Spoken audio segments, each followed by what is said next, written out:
So how can scientists use emission spectra data to confirm the presence of elements in unknown samples? And why is this possible? So in our class, we did two activities. One where I gave you various lamps that were not labeled, and you built a spectroscope.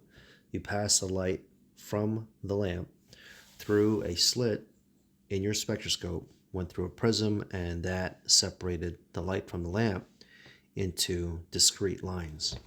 And we did a similar thing to identify unknown samples in our flame test lab.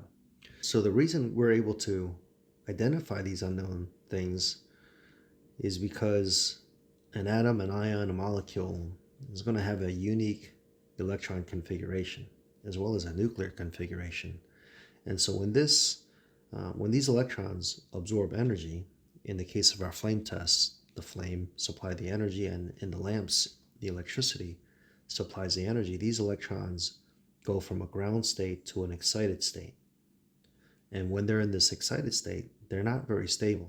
So when they return to lower energy levels, they'll release that energy that they absorbed in the form of characteristic wavelengths for that element or substance. In other words, hydrogen is only able to produce this set of lights, and this is just the visible range, but it also emits light outside the visible range.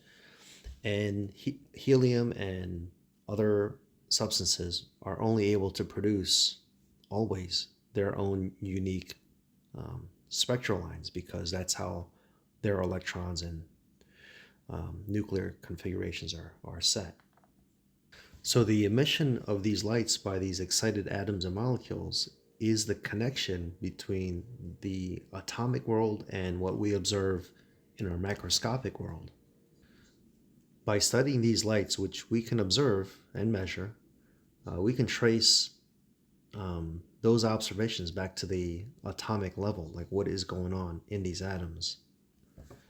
Specifically, the electronic transitions. And because we know the electronic transitions and how they correspond to known elements, if we see the same pattern in unknown substances, we can match them up to the ones we know.